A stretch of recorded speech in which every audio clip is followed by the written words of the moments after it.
नमस्कार। Tense series में आज हम बात करेंगे पास्ट कंटिन्यूअस टेंस की। पास्ट कंटिन्यूअस टेंस की पहचान है रहा था, रही थी, रहे थे।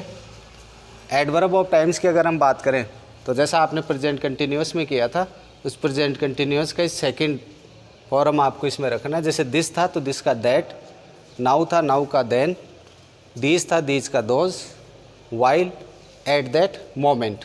यानी इस तरीके के जो एडवर्ब्स आएंगे टाइम को लेकर के, वो सारे पास्ट कंटिन्यूअस टेंस को इंडिकेट करेंगे।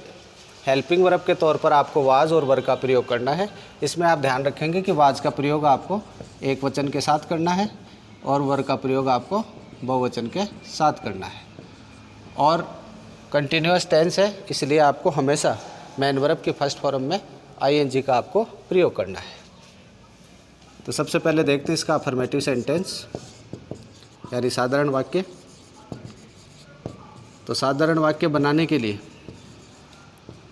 आपको सबसे पहले सब्जेक्ट का प्रयोग करना है, फिर वाज या वर जो आपके सब्जेक्ट के अनुसार आएंगे, फिर इसके बाद में वर्ब की फर्स्ट फॉर्म में आपको आईएनजी का प्रयोग कर देना है, फिर ऑब्जेक्ट, और फिर जो अदर एलिमेंट बच गए सेंटेंस के वो आपको इसमें इस्तेमाल करना है।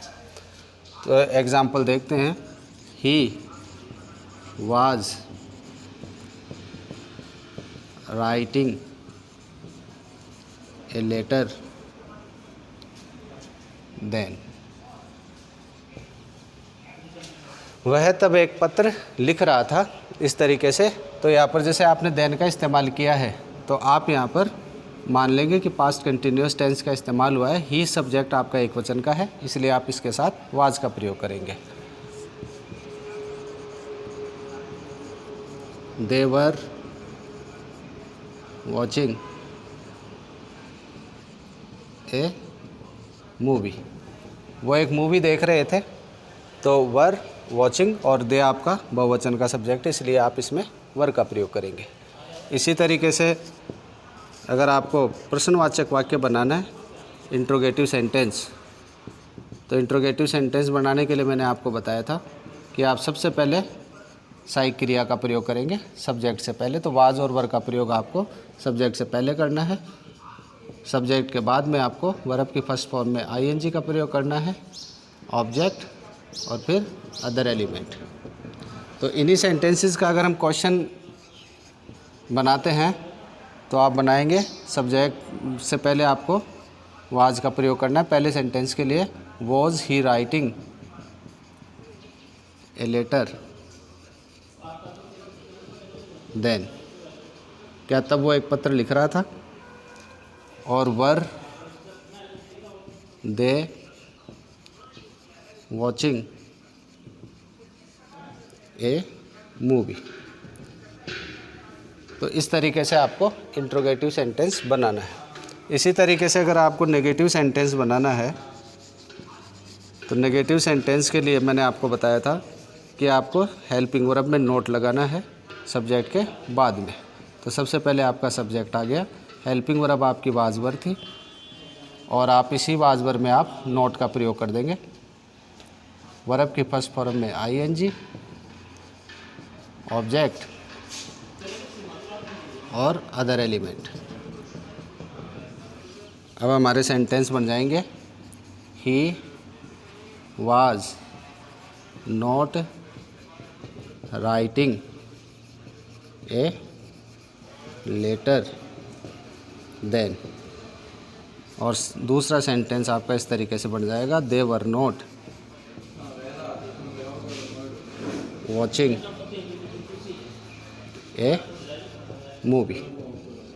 तो इस तरीके से आपको नेगेटिव सेंटेंस बनाना है। अब नेगेटिव सेंटेंस के हम बाद में बात करेंगे इंट्रोगेटिव और नेगेटिव सेंटेंस की। तो इंट्रोगेटिव और नेगेटिव सेंटेंस बनाने के लिए आपको सब्जेक्ट से पहले वही हेल्पिंग वर्ब का प्रयोग करना है और सब्जेक्ट के बाद में आपको नोट का प्रयोग करना है।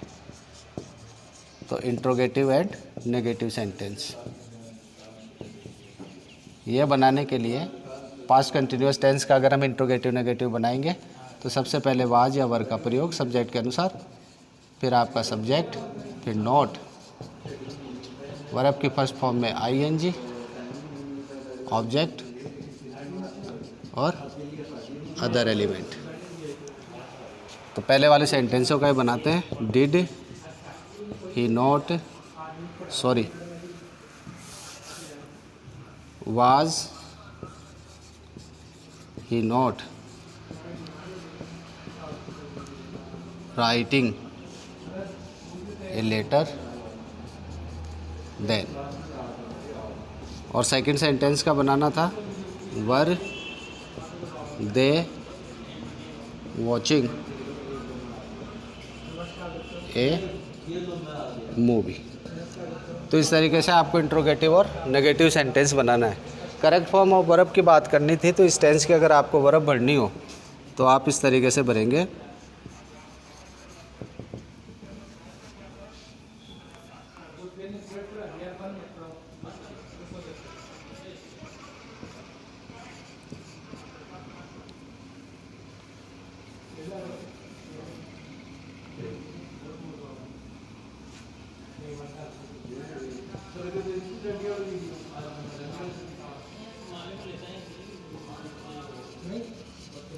They watch a movie at that moment.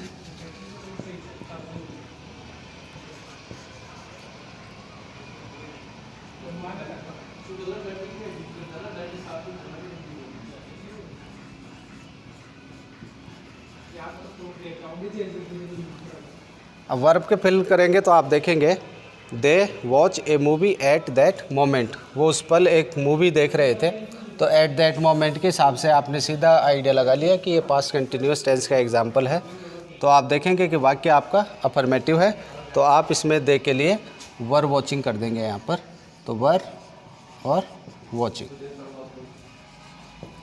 दूसरा वाक्य आप देखेंगे इंट्रोगेटिव सेंटेंस है, प्रश्नवाचक। तो आप इसमें सी से पहले आप वाज का प्रयोग कर देंगे, देन को देखते ही, और वीप था आप इसको वीपिंग कर देंगे, तो वाज वीपिंग।